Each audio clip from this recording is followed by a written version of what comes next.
Swayam Prabha. Digital India. Educated India.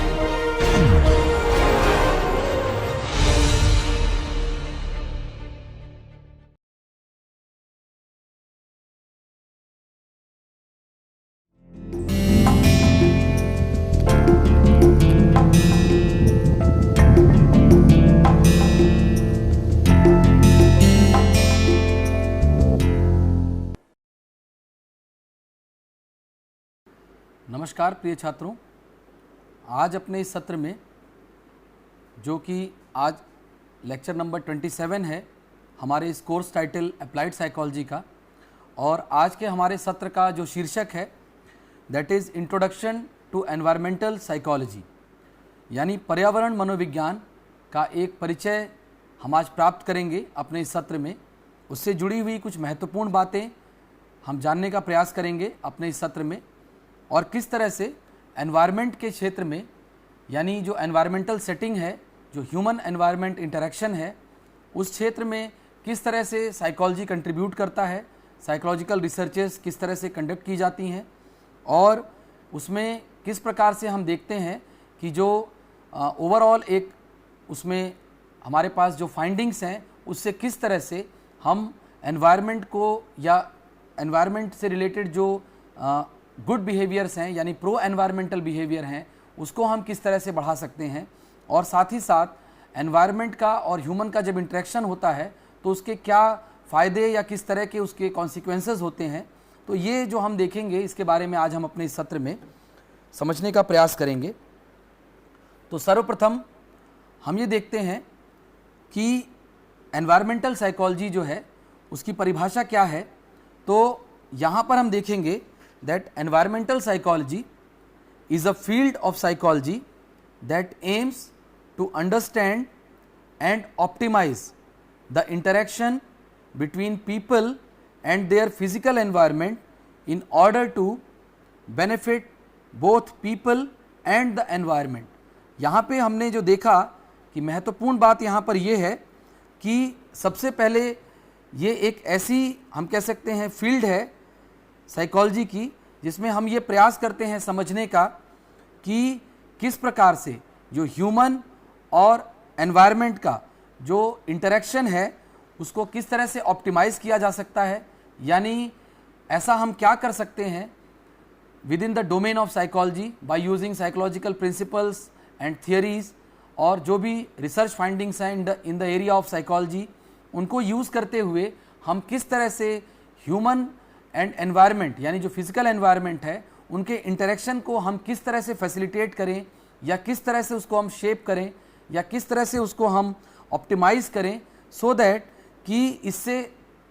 Individual यानी कि जो व्यक्ति है उसका भी लाभ हो, और ओवरऑल एनवायरनमेंट जो है वो भी सेफ हो, और वो भी हमारा एक बेहतर एनवायरनमेंट बने। तो इस प्रकार से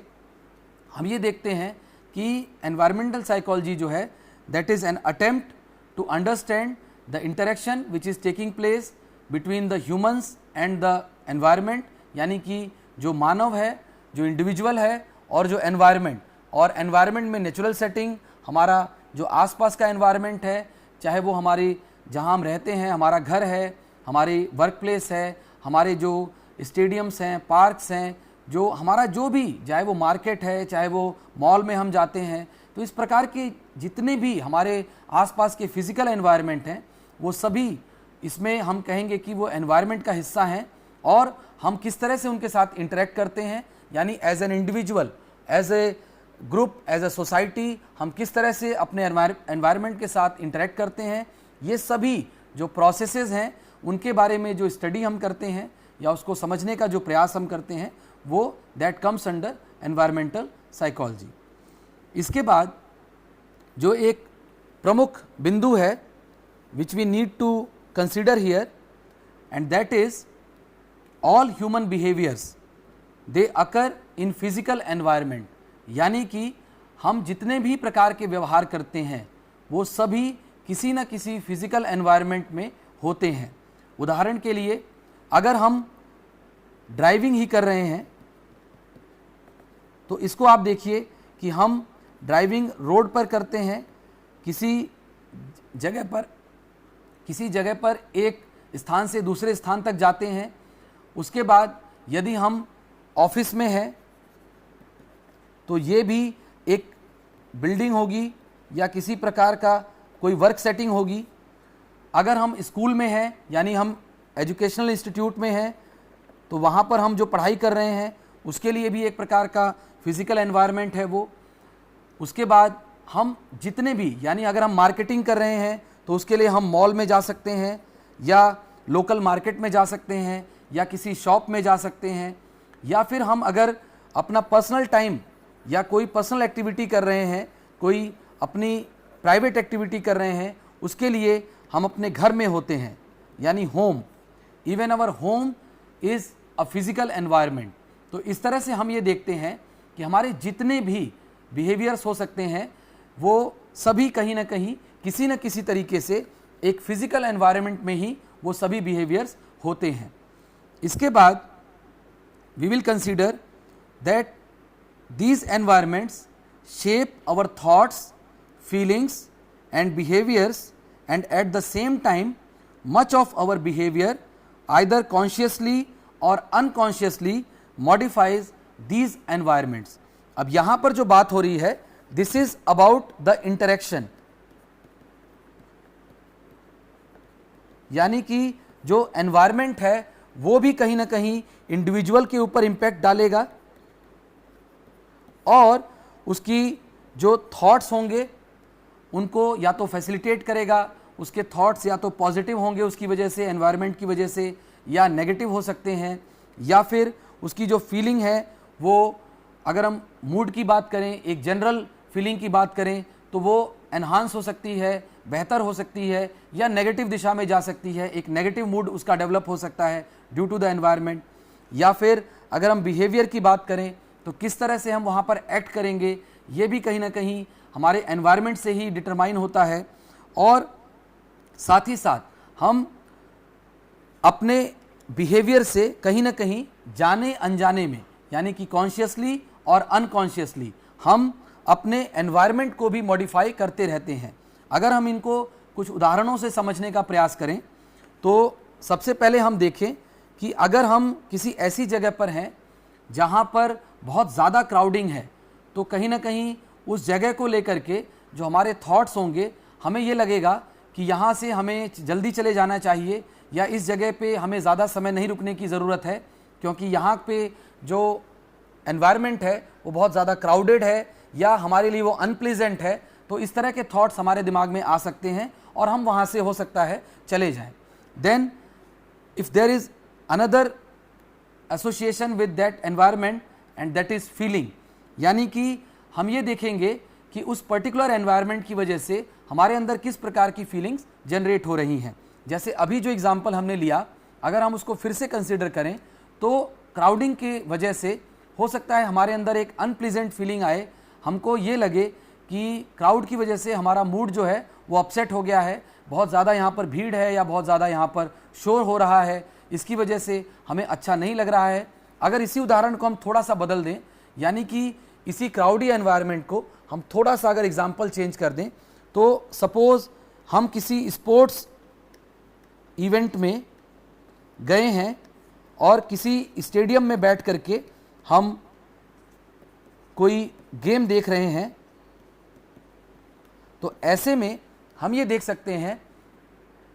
कि जो हमारी फीलिंग होगी वो उस एनवायरनमेंट में अब वो नॉइज़ के साथ साथ हमारी जो फीलिंग है वो पॉजिटिव दिशा में चली जाएगी। बिकॉज हम कहीं ना कहीं ये एक्सपेक्ट करते हैं कि उस स्टेडियम में या उस स्पोर्ट्स इवेंट में वो शोर होगा और वो कहीं ना कहीं एंथुजियाज्म को रिप्रेजेंट करता है, उत्साह को दिखाता है और हम उस चीज़ को एंजॉय कर सकते हैं। तो कहीं ना कहीं जो एनवायरनमेंट है उससे जो हमारी फीलिंग है वो भी हमारी अफेक्टेड हो रही है। देन कम्स आवर बिहेवियर, यानी कि जब हम बिहेवियर की बात करते हैं तो हम किस तरह से इंटरेक्ट करेंगे उस एनवायरनमेंट में। सपोज़ हम किसी ऐसी जगह पर हैं जो कि एक क्राउडेड प्लेस है, तो वहाँ पर यदि हम अपने फैमिली के साथ गए हैं तो वहाँ पर हम आराम से जो बैठने का और बातचीत करने का जो हमारा प्रयास हो सकता था वो वहाँ पर वैसा ना हो करके हम चाहेंगे कि जल्दी से जल्दी इस जगह से हम हट जाएं या अपने परिवार को हम लेकर के वापस एक शांतिपूर्ण जगह पे या घर पे पहुंच जाएं, तो इस तरह से कहीं ना कहीं जो हमारा बिहेवियर है वो प्रभावित हो सकता है उस एनवायरमेंटल कंडीशन से। तो इस प्रकार से हम देखते हैं कि अगर इसको हम दूसरे वे में देखें तो एक और एग्जांपल हम ले लें, वो ये है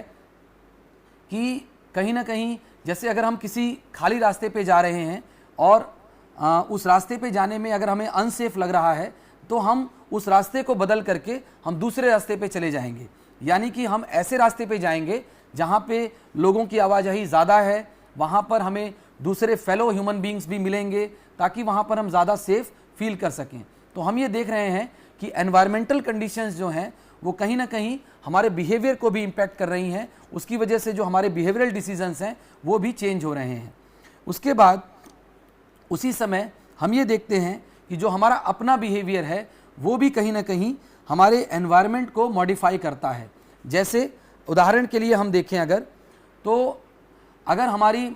मान लीजिए घर में सभी लोग बैठकर बातचीत कर रहे हैं, बहुत सारे लोग एक साथ बैठ कर के कोई डिस्कशन चल रहा है, ऐसे में यदि हम वहाँ पर ये कहें कि हमें पढ़ना है, हमारा पढ़ने का समय हो गया है, देन उसकी वजह से हमारे उस एक्ट की वजह से हमारे आसपास जितने भी लोग बैठे होंगे वो बातचीत बंद करके सब लोग वहाँ से उस डिस्कशन को बंद करके हट जाएंगे। यानी हमने देखा कि किस तरह से हमारा बिहेवियर उस एनवायरमेंटल कंडीशन में, जो कि हमारे घर का ही कंडीशन है, उसको चेंज कर रहा है। तो इस तरीके से ऐसा ही जो हमारा बिहेवियर है वो कहीं ना कहीं ओवरऑल जो हमारा एनवायरनमेंट है उसको ब्रॉडर लेवल पर भी अफेक्ट करता है। तो यानी ये जो इंटरेक्शन है between the human and the environment, ये दोनों ही एक दूसरे से इंटरेक्ट करते हैं और ये दोनों एक दूसरे को प्रभावित करते हैं। इसके बाद हम बात करेंगे that human beings have been modifying their physical environments to suit their needs and desires for as long as they have been able to do. अब ये जो यहाँ पर बात हमारे सामने आई है, ये यहाँ पर ये दर्शाती है कि that being humans we have this capacity कि हम अपने फिजिकल एनवायरनमेंट को, यानी हमारे आसपास जो वातावरण है, हम उसको मॉडिफाई कर सकते हैं। और हमारे पास जब से ये क्षमता आई है, जब से ये कैपेसिटी हमारे पास है, तब से हम इस कैपेसिटी का इस्तेमाल कर रहे हैं। और कहीं ना कहीं हम अपनी इस क्षमता का इस्तेमाल करते हुए अपने एनवायरनमेंट को अपनी नीड्स के अकॉर्डिंग, अपनी डिज़ायर्स के अकॉर्डिंग हम उसको मैनिपुलेट करते हैं। अगर इसका उदाहरण हम देखें तो फ्रॉम द वेरी स्टार्टिंग, यानी कि जब से हम कह सकते हैं कि सिविलाइज्ड हुए, जब हमने एग्रीकल्चर शुरू किया, अगर हम वहाँ से चीज़ों को देखें तो हमने अपने आसपास के जो फॉरेस्ट्स हैं उसको कन्वर्ट किया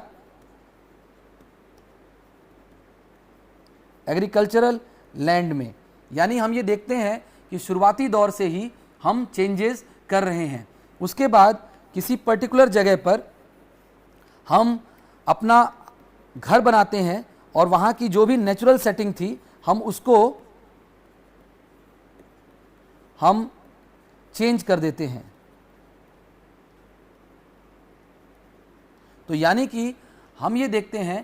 कि हमने अपना घर बनाने के लिए वहाँ की जो नेचुरल सेटिंग है उसको चेंज कर दिया। अब इसके बाद हम ये भी देख सकते हैं कि किस प्रकार से आए दिन इस तरह के इंसिडेंट्स हमें सुनने को मिलते हैं दैट कोई बड़ा प्रोजेक्ट, कोई रोड अगर बन रही है तो उसके लिए अगर हमें किसी ऐसी जगह से रास्ता निकालना है जहाँ पर पूर्व में जंगल था या बहुत सारे पेड़ थे या बहुत सारा प्लांटेशन था, तो उसको भी हम चेंज करते हैं अपनी रोड्स को बनाने के लिए या अपने फ्लाईओवर्स को बनाने के लिए या अपनी बिल्डिंग्स को बनाने के लिए। तो इस तरह का जो चेंज है हम उसको निरंतर करते रहते हैं, कहीं ना कहीं अपनी रिक्वायरमेंट्स को पूरा करने के लिए, अपनी डिज़ायर्स को पूरा करने के लिए। तो एनवायरनमेंट से हम ये कह सकते हैं कहीं ना कहीं कि जो हमारा इंटरेक्शन है वो बहुत ज़्यादा है और हम उसको बहुत ज़्यादा मैनिपुलेट करते हैं, मॉडिफाई करते हैं और कहीं ना कहीं जो उसकी नेचुरल जो सेटिंग्स हैं हम उसको भी कई बार डिस्टर्ब कर देते हैं। अगर उदाहरण के लिए हम एक सिंपल सा यहाँ पर उदाहरण लें तो हमारे ही देश में बॉम्बे में एक ऐसी जगह है जिसको कि हमने जो लैंड है वो हमने सी से हमने उसको लिया है, यानी कि हमने समुद्र से उस जगह को निकाला है, उसके बाद वहाँ पर हमने कह सकते हैं बिल्डिंग्स बनाई हैं। तो ये इस चीज़ को दर्शाता है कि किस तरह से हम नेचुरल सेटिंग को डिस्टर्ब कर सकते हैं, या वहाँ पर हम अपने डिज़ायर के अनुसार, अपनी इच्छाओं के अनुसार हम वहाँ पर मैनिपुलेशन करते हैं या मॉडिफिकेशन करते हैं। तो ये कहीं ना कहीं ये इस बात को दर्शाता है कि जब हम फिज़िकल एनवायरनमेंट में बहुत ज़्यादा मॉडिफिकेशन करते हैं तो कहीं ना कहीं हम जो नेचुरल सेटिंग है उसके साथ छेड़छाड़ करते हैं, उसको डिस्टर्ब करते हैं। हालांकि modifying the physical environment in attempt to create an optimum people environment fit is very logical thing to do, यानी कि जो हमारी एक्टिविटीज़ हैं उनको पूरी तरह से हम एंटी एनवायरनमेंट या एनवायरमेंटल डिस्टर्बेंस के तौर पे नहीं देखेंगे, बल्कि जब तक हमारी जो भी एक्टिविटीज़ हैं वो हमारी नीड के अकॉर्डिंग है, यानी कि जब तक हम एक ऑप्टिमम बैलेंस बनाकर रख सकते हैं ताकि जो हमारी बेसिक नीड्स हैं वो फुलफिल हो जाएं। क्योंकि उदाहरण के तौर पे यदि हमारे पास एग्रीकल्चर करने की अगर हमें आवश्यकता है तो हमें लैंड कहीं ना कहीं से निकालनी पड़ेगी, और उसके लिए हम कहीं ना कहीं हमें ज़रूरी होगा कि हम जो फॉरेस्ट्स हैं या जो इस तरह की लैंड्स हैं जहाँ पर बहुत अधिक प्लांटेशन है, नेचुरल प्लांटेशन, उसको हम वहाँ से हटा करके वहाँ एग्रीकल्चर करें ताकि हम अपनी ज़रूरत के हिसाब से अपने लिए भोजन प्रोड्यूस कर सकें और अपनी ज़रूरत के सामान हम प्रोड्यूस कर सकें, और उसी तरह से हम अपने लिए शेल्टर बना सकें, या हमारे लिए जो भी ज़रूरी है, जो बेसिक है, हम उसको पूरा कर सकें। लेकिन ये जो हमारी एक्टिविटीज़ हैं ये कहीं ना कहीं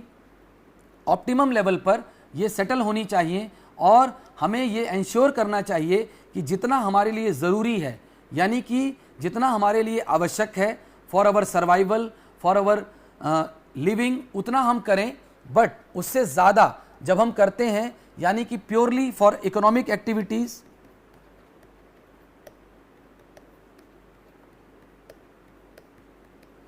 जिसका कि डायरेक्ट हमारे सर्वाइवल से या डायरेक्ट हमारी जो डेली लाइफ्स हैं उससे बहुत ज़्यादा लेना देना नहीं होता, या फिर अगर कहें तो हमारी लेजर एक्टिविटीज़, यानी केवल अपने मनोरंजन के लिए या अपनी डिज़ायर्स को पूरा करने के लिए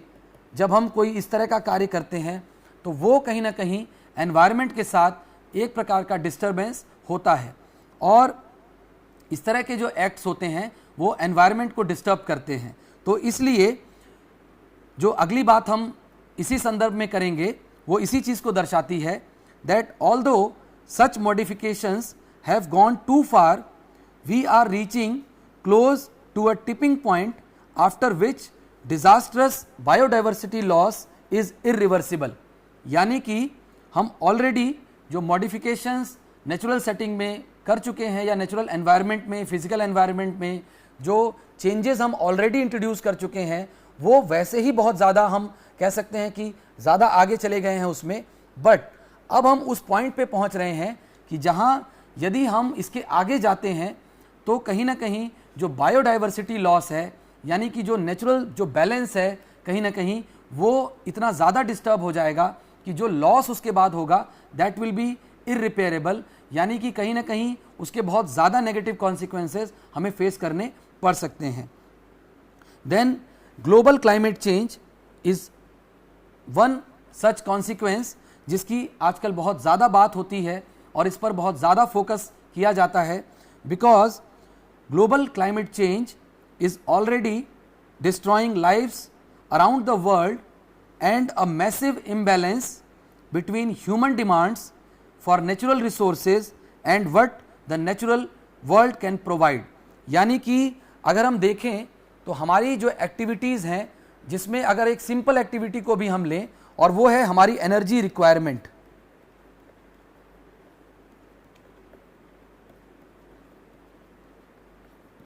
और एनर्जी रिक्वायरमेंट को हम फुलफिल करते हैं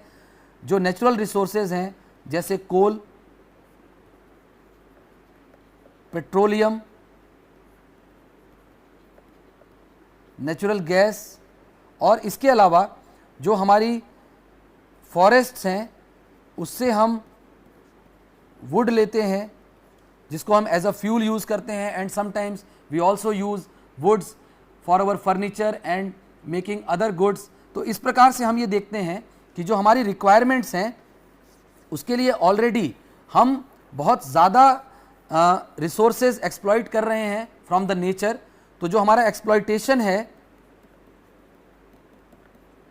that has already reached maximum point, जो जैसा कि बहुत सारे रिसर्चर्स, बहुत सारे स्कॉलर्स ये क्लेम करते हैं कि हम ऑलरेडी बहुत ही ज़्यादा आगे निकल चुके हैं in terms of exploiting natural resources, और इसके जो कॉन्सिक्वेंसेज हो रहे हैं in terms of carbon emission, क्योंकि जो फ्यूल्स हम बर्न करते हैं उससे जो कार्बन एमिशन होता है उसकी वजह से जो ग्रीन हाउस गैस इफेक्ट है वो बढ़ जाता है, and because of that the temperature all over the world is rising. और इसको लेकर के हमेशा ये देखा गया है कि this will cause glaciers to melt, यानी कि इस इफेक्ट की वजह से ग्लेशियर्स मेल्ट होंगे, यानी global warming will ultimately lead to melting of glaciers।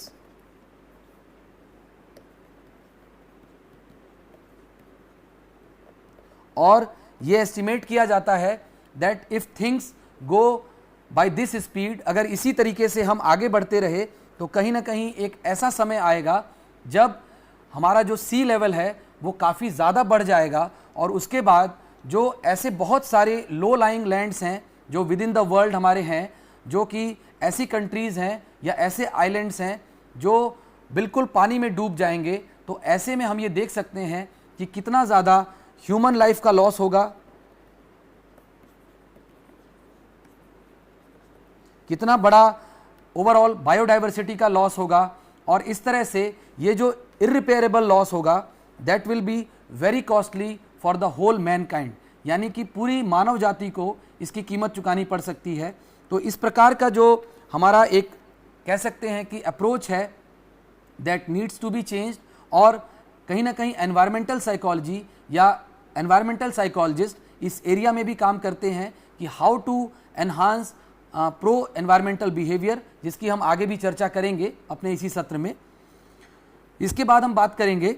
That environmental psychology studies interaction between people and their physical environments at many scales, from personal to global,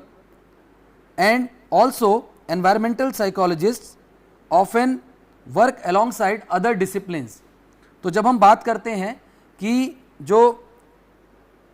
human और जो environment का जो interaction है वो from the very personal level to global level, उसकी हम बात करते हैं। और इसको जब हम देखें तो इसके लिए पर्सनल लेवल पे जब हम बात करते हैं तो हमारा जो होम है या जो वर्क सेटिंग है या जो हमारे पार्क्स हैं या इस तरह की जितनी भी हमारे लिए जो जगहें हैं जिनको हम आए दिन यूज़ करते हैं एनवायरमेंटल सेटिंग में, तो ये हमारे पर्सनल हम कह सकते हैं कि एनवायरनमेंट से संबंधित हमारे लिए ये पर्सनल हमारी ज़रूरतें हैं या पर्सनल लेवल पे हम एनवायरनमेंट से इंटरेक्ट करते हैं। और जब हम ग्लोबल लेवल पे बात करते हैं तो जो हमारा ओवरऑल जो हमारा हम कह सकते हैं टेम्परेचर है या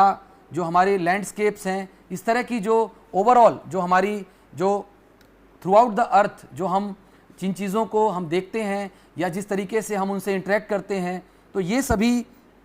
कहीं ना कहीं इन इंटरेक्शंस को हम in the domain of environmental psychology हम उसकी स्टडी करते हैं। देन एनवायरमेंटल साइकोलॉजिस्ट जो होते हैं they also work in tandem with other professionals from other disciplines. For example engineers,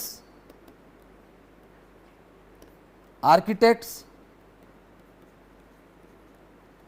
environmental scientists,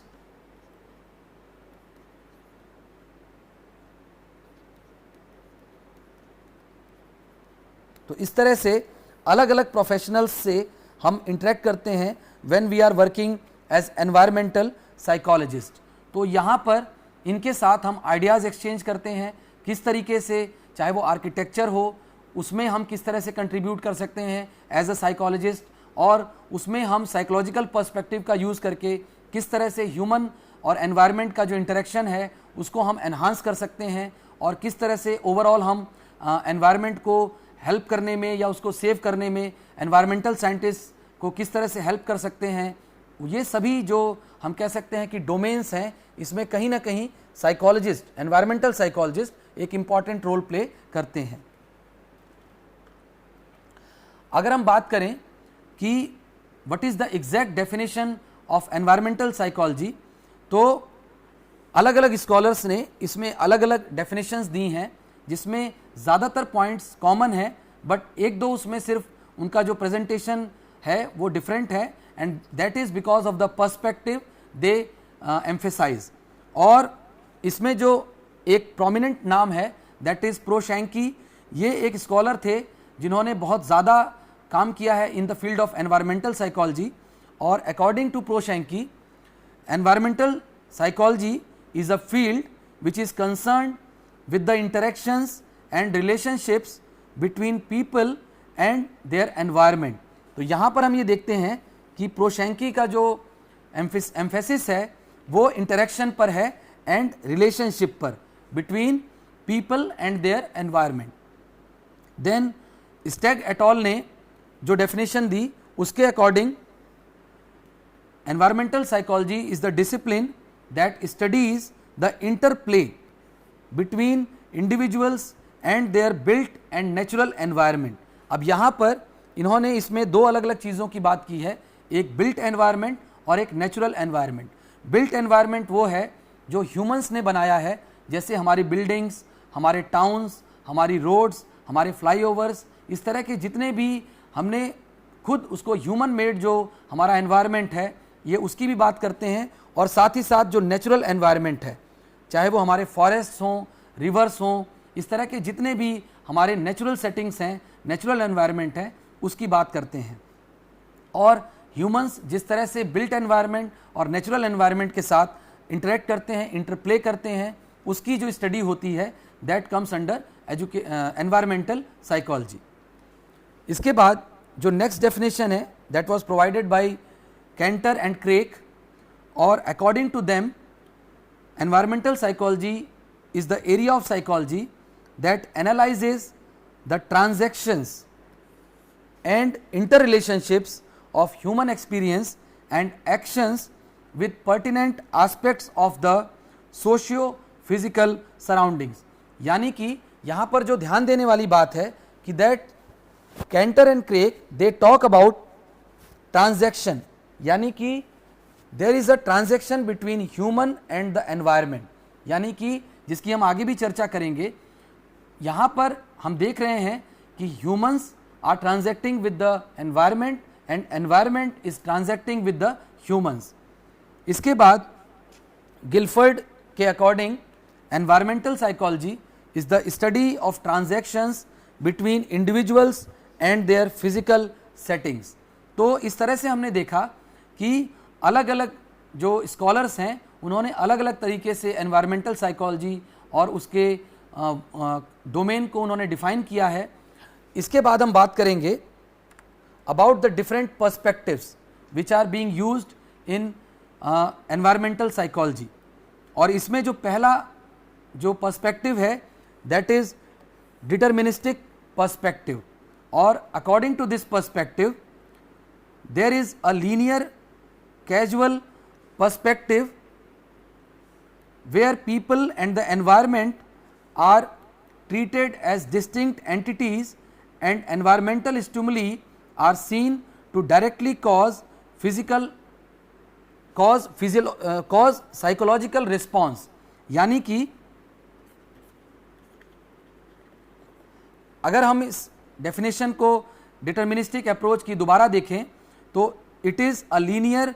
causal perspective where people and the environment are treated as distinct entities and environmental stimuli are seen to directly cause psychological response। यानी कि कहीं ना कहीं यहाँ पर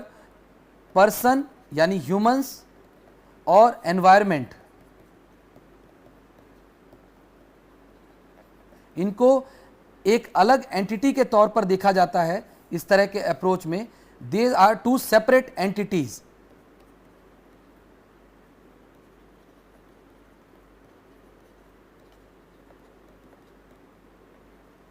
इस अप्रोच में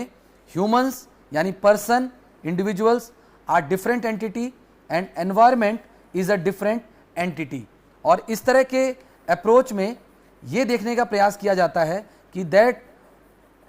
एक तरह की एंटिटी दूसरे एंटिटी से का उस पर क्या कॉज हो रहा है, यानी कॉज एंड इफेक्ट रिलेशनशिप जो है उसको इस्टेब्लिश करने का प्रयास किया जाता है। That what kind of effect one is causing on the other, यानी एक एंटिटी दूसरे एंटिटी पर किस तरह का इफेक्ट डाल रही है। तो इस अप्रोच में जो रिसर्च मेथड्स यूज किए जाते हैं they are usually experimental, and as we know that experimental जो मेथड है वहाँ पर हम कुछ कंडीशंस को कंट्रोल करते हैं और उसके बाद हम कुछ वेरिएबल्स के ऊपर दूसरे वेरिएबल्स का इफेक्ट देखने का प्रयास करते हैं। तो डिटर्मिनिस्टिक अप्रोच में एक्सपेरिमेंटल मेथड्स यूज किए जाते हैं। Then there is interactionist approach, और इंटरेक्शनिस्ट जो पर्सपेक्टिव है उसके according people environment interactions are shaped both by characteristics of the environment as well as the person। यानी कि यहाँ पर भी जो बात की गई है that is about the interaction,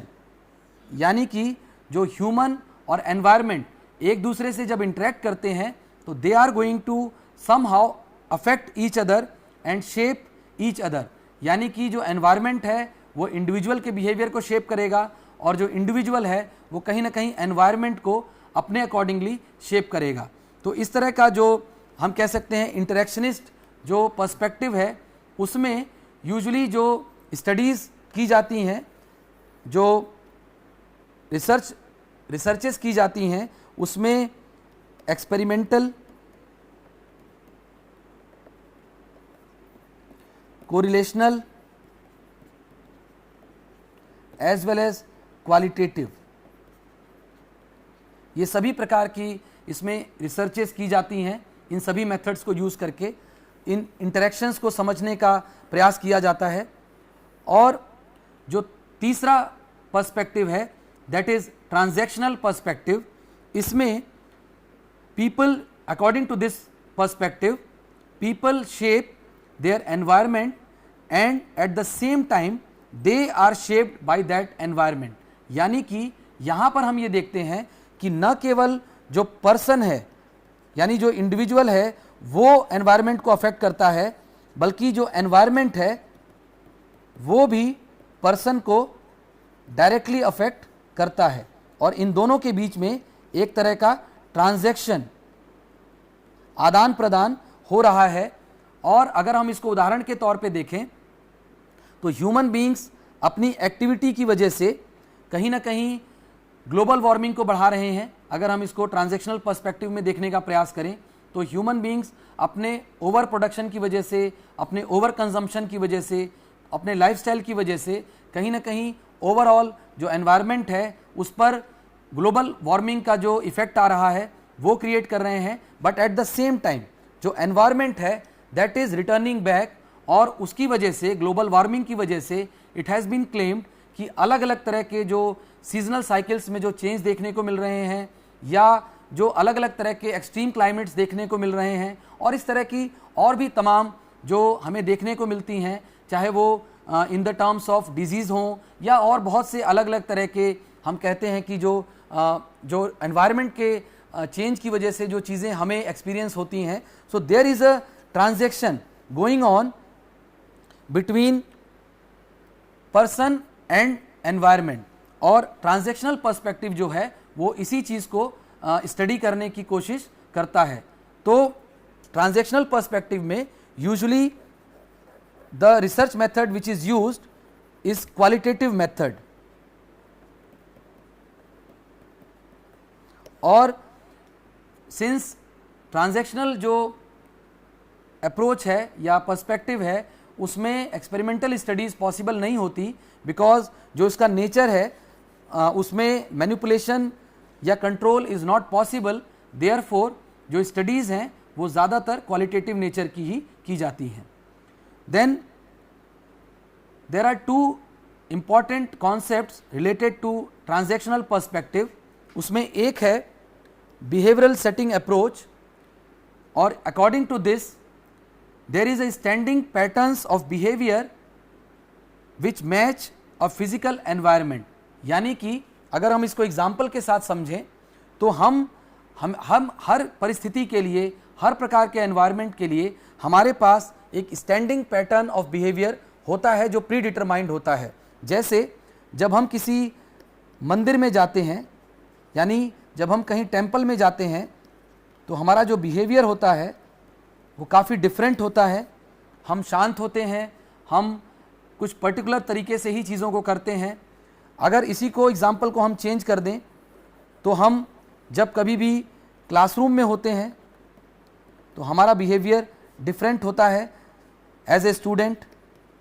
और उसमें भी अगर टीचर प्रेजेंट हो देन जो बिहेवियर है, और जब टीचर ना प्रेजेंट हो तब जो हमारा बिहेवियर है. अगर इस कंडीशन को हम दोबारा से देखें तो अगर हम कहीं घूमने गए हैं, किसी मॉल में गए हैं, तो वहाँ पर जो हमारा बिहेवियर होगा, वहाँ पर जो हमारी एक्टिविटीज़ होंगी वो बहुत डिफरेंट होंगी. तो इस तरह से कहीं ना कहीं जो हमारी बिहेवियरल सेटिंग है वो हमारे फिजिकल एनवायरनमेंट के आधार पर उसके अकॉर्डिंग वो चेंज होती है, और कहीं ना कहीं हमारे पास एक स्टैंडिंग हम कह सकते हैं पैटर्न होता है जिसके अकॉर्डिंग हम उस गिवन सिचुएशन में बिहेव करते हैं. Then there is another concept that is of place theory, and place theory proposes that people can form meaningful bonds with specific places. यानी कि हम ये देखते हैं यहाँ पर कि जो लोग हैं वो कहीं ना कहीं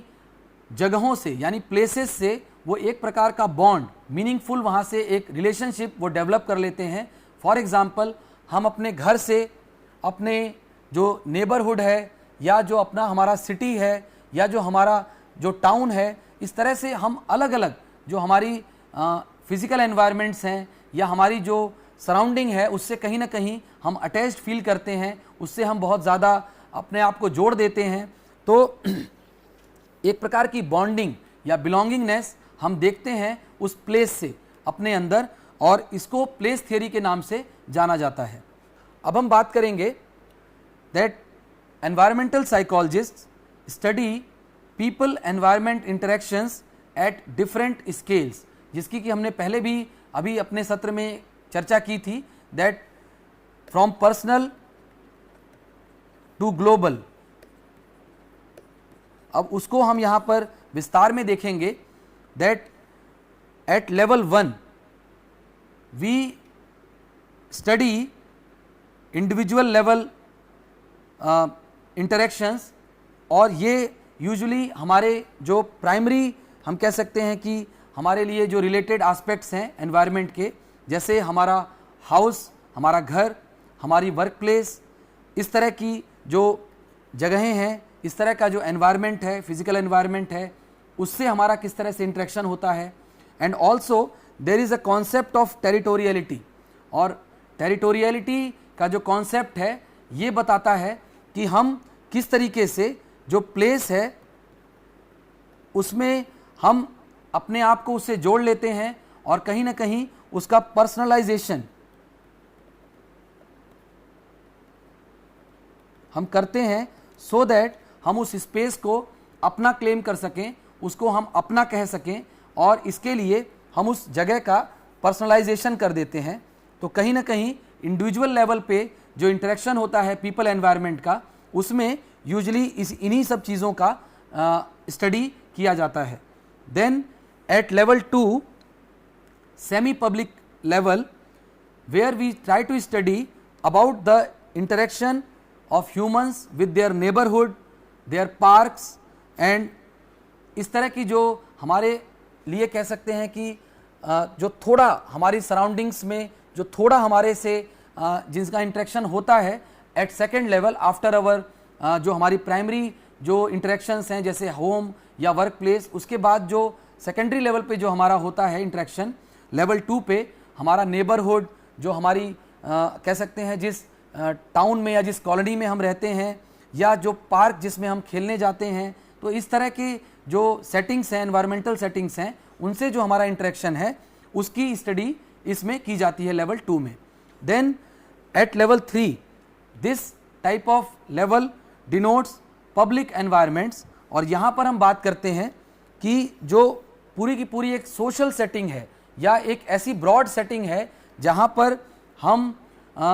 इंटरेक्ट करते हैं, जैसे सपोज हमारा विलेज हुआ या टाउन हुआ या सिटीज़ हुई, तो इस प्रकार का जो ब्रॉडर हमारा जो कह सकते हैं इंटरेक्शन है, और इसमें लैंडस्केप्स भी आते हैं, कंट्री साइड भी आती है, यानी हम ऐसी नेचुरल सेटिंग्स की भी हम बात करते हैं इस लेवल पे, यानी लेवल 3 पे, और इन जगहों की भी हम इंटरेक्शन जो है ह्यूमन का, उससे किस तरह का इंटरेक्शन होता है उसकी भी हम डिस्कशन करते हैं। Then comes level 4, and at this level we talk about और we study about global environment and societal level, और यहाँ पर जो फोकस है दैट इज़ ऑन टोटलिटी, यानी कि हम पूरे एनवायरनमेंट को एक टोटलिटी में देखते हैं, यानी एक संपूर्णता में हम उसको देखते हैं, और साथ ही साथ we also consider natural environment and built environment at this level. तो यहाँ पर जो डिफ्रेंशिएशन है वो केवल नेचुरल एंड बिल्ट के लेवल पर होगा, और अदरवाइज हम जो ओवरऑल एनवायरनमेंट है उसको एक टोटलिटी में देखेंगे, और टोटलिटी में हम एनवायरनमेंट से किस तरह से इंटरेक्ट कर रहे हैं उसकी जो स्टडी है वो लेवल 4 पे की जाती है, यानी सबसे बड़े स्केल पर जब हम स्टडी करते हैं तो वो लेवल 4 होगा। Then comes the impact of natural environment, और जब हम नेचुरल एनवायरनमेंट की बात करते हैं तो natural environment has lot of, हम कह सकते हैं, बेनिफिट्स फॉर ह्यूमन बीइंग्स, और वेरियस स्टडीज़ में इस चीज़ को देखा भी गया है, इस चीज़ को इस तरह की फाइंडिंग्स मिली हैं जो ये प्रूफ करती हैं कि कहीं ना कहीं नेचुरल एनवायरनमेंट जो है वो हमारे लिए बेनिफिशियल भी है, और साथ ही साथ वो हमारे लिए ओवरऑल जो हमारी फटीग है या स्ट्रेस है उसको भी कम करता है। So we will consider the first concept related to natural environment, exposure to and engagement with natural environments benefit psychological well-being and in particular recovery from mental fatigue and stress, यानी कि जो natural environment है कहीं ना कहीं उसकी वजह से, उसके साथ जो हमारा इंटरेक्शन है या उससे जो हमारा एक्सपोजर है उसकी वजह से जो हमारा फटीग है, मेंटल फटीग, और जो स्ट्रेस एक्सपीरियंस है वो रिड्यूस होता है। और इससे रिलेटेड एक बहुत ही क्लासिकल स्टडी कंडक्ट की गई थी अल्रिक के द्वारा, और अल्रिक ने जो स्टडी की थी उसमें उन्होंने ये देखा कि एक हॉस्पिटल सेटिंग में उन्होंने 10 साल के रिकॉर्ड्स को लगभग चेक किया, 10 इयर्स रिकॉर्ड्स, और वहाँ पर उन्होंने जो केसेस जिनको स्टडी किया वो उन पेशेंट्स के केस थे जिनकी गॉल ब्लैडर की सर्जरी हुई थी, और गॉल ब्लैडर सर्जरी पेशेंट्स को उन्होंने देखा कि उनको जिस रूम में रखा जाता था वहाँ पर से जो बेड थे उनके 2 व्यूज़ थे, यानी कि कुछ जो पेशेंट्स थे आफ्टर सर्जरी उनको जब उस वार्ड में रखा जाता था तो वहाँ से उनको नेचुरल एनवायरनमेंट,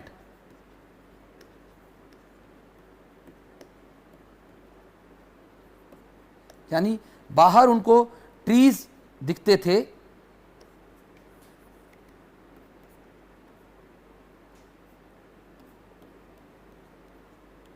जबकि जो दूसरे तरह के जो पेशेंट्स थे उनके बेड इस तरफ लगे हुए थे विद इन द वार्ड कि उनको खिड़की से बाहर केवल दूसरी बिल्डिंग दिखाई देती थी, यानी हम कह सकते हैं उनको केवल वहाँ से दीवार दिखाई देती थी एक दूसरी बिल्डिंग की। तो वहाँ से हम कह सकते हैं कि natural view was available for the second type of जो पेशेंट्स थे। तो इन दोनों ही पेशेंट्स के अगर हम इसको 2 तरह के ग्रुप्स में बांट दें तो it was found in this study that group A, यानी वो पेशेंट्स जिनको नेचुरल एनवायरनमेंट से एक्सपोजर मिला हुआ था उनकी जो रिकवरी थी वो बहुत बेटर थी कंपेयर टू दोज पेशेंट्स जिनको कोई भी व्यू नहीं मिल रहा था नेचुरल एक्सपोजर का। और इस तरह से ये भी देखा गया कि लॉन्गर रन में जो उनकी हेल्थ थी कंपेयर टू उनका जो सर्जरी है उससे उनकी जो रिकवरी और उनकी जो ओवरऑल सिम्टम्स थे वो भी बहुत बेटर थे कंपेयर टू दैट ग्रुप जिसने आफ्टर सर्जरी जिसको नेचुरल एनवायरनमेंट से एक्सपोजर नहीं मिला। तो कहीं ना कहीं यहाँ पर ये चीज़ हमें देखने को मिलती है कि नेचुरल एनवायरनमेंट का जो एक्सपोजर है उसकी वजह से इंडिविजुअल्स को उनकी रिकवरी में बेनिफिट मिला। देन ये तो एक ऐसी स्टडी थी जहाँ पर किसी तरह का कोई कंट्रोल नहीं किया गया था, बट लेटर ऑन एक दूसरी स्टडी की गई जहाँ पर यह इंश्योर किया गया कि एक्सपेरिमेंटल जो सेटअप में ये स्टडी की जाए और प्रॉपर कंट्रोल के साथ की जाए। तो वहाँ पर एक ऐसे ग्रुप को लिया गया, वहाँ पे अगेन पार्टिसिपेंट्स को दो ग्रुप में बांटा गया और दोनों ही ग्रुप को एक वीडियो दिखाया गया और ये वीडियो काफ़ी स्ट्रेसफुल था। यानी कि इस वीडियो को दिखाने के बाद इन दोनों ही ग्रुप्स को इस स्ट्रेसफुल वीडियो को दिखाने के बाद अगेन उनको एक दूसरा वीडियो दिखाया गया और ग्रुप ए को जो वीडियो दिखाया गया उसमें उनको नेचुरल एनवायरनमेंट का वीडियो दिखाया गया और जो ग्रुप बी था उसमें उनको ह्यूमन मेड या हम कह सकते हैं बिल्डिंग्स की या इस तरह के वीडियोस दिखाए गए। और ये देखा गया कि जो स्ट्रेस का लेवल था, यानी कि ये जो वीडियो देखने के बाद दोनों ही ग्रुप के पार्टिसिपेंट्स में जो स्ट्रेस जनरेट हुआ था वो काफ़ी हम कह सकते हैं कि कम था in group A because of the effect of natural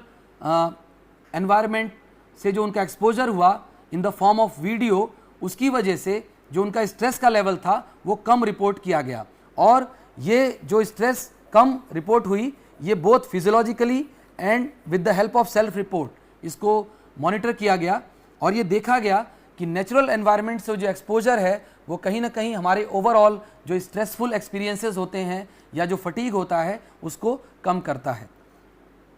इसी तरह की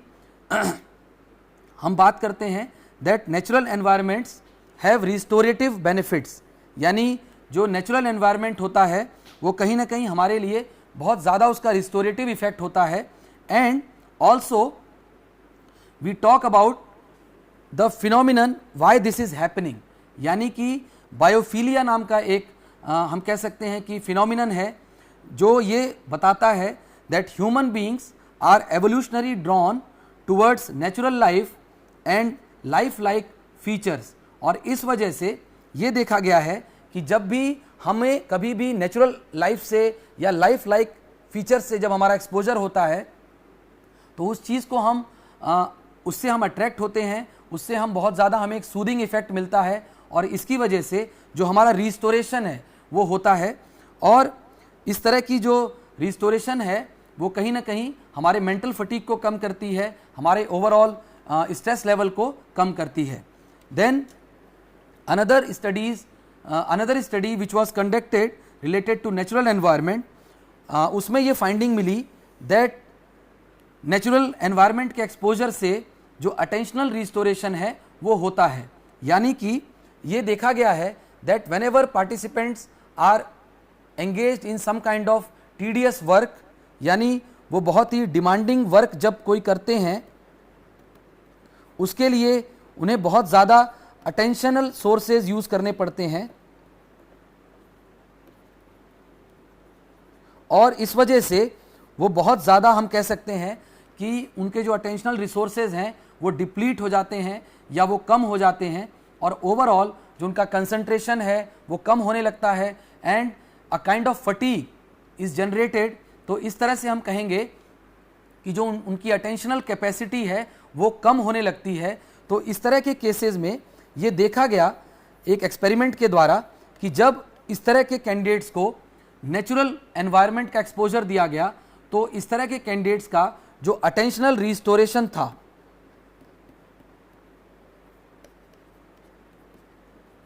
दैट वाज फाउंड बेटर। और उसके पीछे जो एक्सप्लेनेशन था वो ये था दैट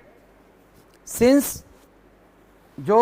अटेंशनल जो हमारे रिसोर्सेज हैं वो दो प्रकार के होते हैं, यानी कि एक इनवॉलेंट्री अटेंशन एंड एक वॉलेंट्री अटेंशन। तो ये जो दो प्रकार के अटेंशनल सिस्टम्स हमारे अंदर हैं, उसके एक्सप्लेनेशन के हिसाब से जब भी हम किसी नेचुरल सेटिंग को या नेचुरल एनवायरनमेंट को हम जब देखते हैं तो हमारे इनवॉलेंट्री अटेंशनल रिसोर्सेज एक्टिवेट हो जाते हैं, जबकि हम जब कोई डिमांडिंग टास्क करते हैं या जब हम कोई ह्यूमन मेड हम कह सकते हैं सेटिंग से हमारा पाला पड़ता है तो हमारे वॉलेंट्री रिसोर्सेज वहाँ पर एक्टिवेट होते हैं। और वॉलेंट्री रिसोर्सेज जब एक्टिवेट होते हैं तो हमें वहाँ पर एफर्ट लगाना पड़ता है, वहाँ पर हमें बहुत ज़्यादा कह सकते हैं कि वो सिचुएशन हमारे लिए डिमांडिंग होती है और इसीलिए हमारे अंदर फटीग और स्ट्रेस जनरेट होता है और हमारे जो अटेंशनल कैपेसिटी है वो कम हो जाती है। But when it comes to natural environment, तो नेचुरल एनवायरनमेंट में जो उनको नेचुरल एनवायरनमेंट को एड्रेस करने के लिए या उसको देखने के लिए हमारा इनवॉलेंट्री जो अटेंशनल मैकेनिज्म है वो एक्टिवेट होता है और इस वजह से हम जो हमारे अटेंशनल रिसोर्सेज हैं वो कहीं ना कहीं जो वॉलेंट्री हमारे अटेंशनल रिसोर्सेज हैं उनको रेस्ट मिलता है और इस वजह से हम ओवरऑल जो हमारी अटेंशनल कैपेसिटी है वो रिस्टोर होती है और साथ ही साथ जो हमारा फटीग है, जो स्ट्रेस है, वो भी कम होता है। Then attention restoration theory proposes that natural environments contain many softly fascinating features allowing attention fatigue to recover। यानी कि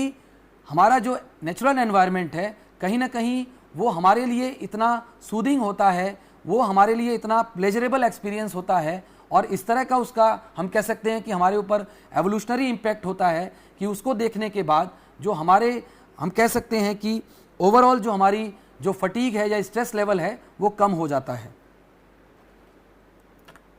then we will talk about work place design and it has been seen कि work place design में जो उस work place setting का जो design होगा वो बहुत हद तक प्रभावित करता है वर्कर्स की हेल्थ को, उनकी वेलबींग को और उनकी प्रोडक्टिविटी को। यानी कि अगर हम किसी ऐसे ऑफिस में काम करते हैं which is not very spacious और वहाँ पर वेंटिलेशन प्रॉपर नहीं है या हम ये कह लें कि वो ऑफिस बहुत ज़्यादा क्राउडेड है, वहाँ बहुत ज़्यादा भीड़ रहती है, तो इस तरह की जो हम कह सकते हैं वर्क सेटिंग होगी कहीं ना कहीं वो एम्प्लॉय के हेल्थ के लिए, उसके वेलबींग के लिए और उसकी प्रोडक्टिविटी के लिए इस तरह की वर्क सेटिंग बेहतर नहीं मानी जाती है। और एक ऐसी वर्क सेटिंग जहाँ पर हमें प्रॉपर स्पेस मिले, प्रॉपर प्राइवेसी मिले, तो इस तरह की जो हम कह सकते हैं वर्क सेटिंग होती है वहाँ पर इंडिविजुअल का जो परफॉर्मेंस है वो बेटर होता है और उसका जो ओवरऑल वेलबींग है वो भी बेटर पाया गया है। Then there is an issue related with privacy regulation और उसमें ये देखा जाता है कि वर्क प्लेस सेटिंग में हमारी कुछ डिज़ायर्ड हम कह सकते हैं हमारी डिज़ायर्ड प्राइवेसी होती है और एक हमारी अचीव्ड प्राइवेसी होती है। यानी कि एक जो हम एक्सपेक्ट करते हैं और एक जो हमें उस वर्क सेटिंग में हमें मिलती है उस लेवल की प्राइवेसी। तो कहीं ना कहीं जब हमारी डिज़ायर्ड जो प्राइवेसी है, जो हम एक्सपेक्ट करते हैं, that is equal to achieved level of privacy at work place, तो हमारा जो ओवरऑल परफॉर्मेंस है, जो ओवरऑल वेलबींग है वो बेहतर होता है। इसके साथ साथ वर्क सेटिंग में there is also a concept of territoriality और टेरिटोरियलिटी में इसकी बात होती है that when we have a place which we can own और which we can say that this is our personal space, तो ये चीज़ कहीं ना कहीं हमारे लिए एक वर्क प्लेस सेटिंग में हमें इस चीज़ से बहुत मोटिवेशन मिलता है। इससे हमारा जो ओवरऑल वेलबींग है, जो प्रोडक्टिविटी है वो इम्प्रूव होती है और साथ ही साथ जो हमारा प्राइवेसी का जो सेंस है वो भी कहीं ना कहीं सिक्योर होता है। तो इसलिए territoriality is an important concept with in the work setting. और यहाँ पर हम बात करते हैं जब टेरिटोरियलिटी की, तो अगेन जैसा कि हमने पिछले अपने इसी सत्र में बात की थी कि हमारे लिए जो पर्सनल स्पेसेस हैं उसमें जो प्राइमरी स्पेस है वो हमारे लिए सबसे ज़्यादा वहाँ पर टेरिटोरियलिटी का कॉन्सेप्ट होता है, बिकॉज ये स्पेस हमारे लिए सबसे ज़्यादा पर्सनल होती है और जो हमारी ओनरशिप है उसकी जो सेंस है हमारी वो हाईएस्ट होती है for primary space. Then secondary space, यहाँ पे जो हमारी ओनरशिप है या जो हमारा जो पर्सनलाइजेशन है वो कुछ कम होता है कंपेयर टू प्राइमरी स्पेस, और इसलिए यहाँ पर हम कह सकते हैं कि कुछ हद तक जो टेरिटोरियलिटी है वो कम होती है। देन कम्स पब्लिक पार्क्स, और ऐसी जो प्लेसेस हैं जहाँ पर जो हमारी पर्सनलाइजेशन है या जो ओनरशिप है उसका सेंस बहुत ही लो होता है, इसलिए यहाँ पर जो हमारी टेरिटोरियलिटी की जो हमारी फीलिंग होगी वो काफ़ी लो होगी। Then we talk about pro environmental behaviour, और प्रो एनवायरमेंटल बिहेवियर जो है वो उस तरह के बिहेवियर को कहा जाता है when people adopt such kind of behaviour with intention that benefits the environment, यानी कि जब हम अपनी मर्जी से कोई ऐसा बिहेवियर करते हैं जिससे कि हमारा बिहेवियर, जिससे हमारा एनवायरनमेंट पॉजिटिवली अफेक्ट हो, यानी हमारा एनवायरनमेंट जो है उसकी सेफ्टी, उसकी ओवरऑल जो हम कह सकते हैं कि एनवायरनमेंट की जो बेनिफिट है, जब हम उसको ध्यान में रखते हुए बिहेव करते हैं, then such kind of behaviour is known as pro environmental behaviour. Pro environmental behaviour is usually driven by moral and environmental concerns, यानी कि कहीं ना कहीं हम इसको अपनी ड्यूटी मानते हुए इस तरह का काम करते हैं। जैसे उदाहरण के लिए हम पब्लिक ट्रांसपोर्ट को इसलिए यूज़ करते हैं क्योंकि हमारा ये मानना है कि अगर हम इंडिविजुअल व्हीकल्स यूज़ करेंगे तो इट विल कॉज पोल्यूशन, और जब हम पब्लिक व्हीकल्स यूज़ करेंगे, पब्लिक ट्रांसपोर्टेशन यूज़ करेंगे तो उसकी वजह से जो पोल्यूशन है वो कम होगा। जैसा रिसेंटली हमने देखा कि दिल्ली में जब भी फॉग की समस्या बहुत ज़्यादा बढ़ जाती है और उसके बाद वहाँ पर अपील की जाती है फ्रॉम सिटीजन्स कि वो पब्लिक ट्रांसपोर्ट को ज़्यादा यूज़ करें और जो प्राइवेट ट्रांसपोर्ट्स हैं उनको वो कम यूज़ करें। इसके बाद we talk about pro environmental behaviour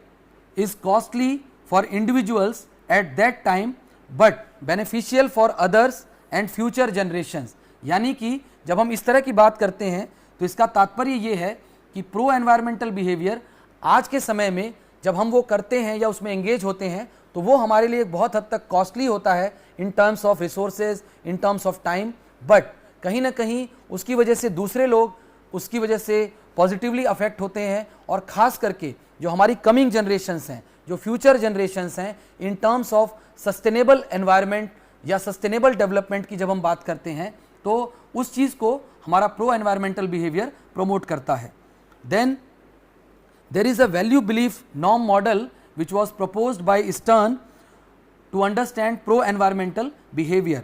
इसमें उन्होंने बात की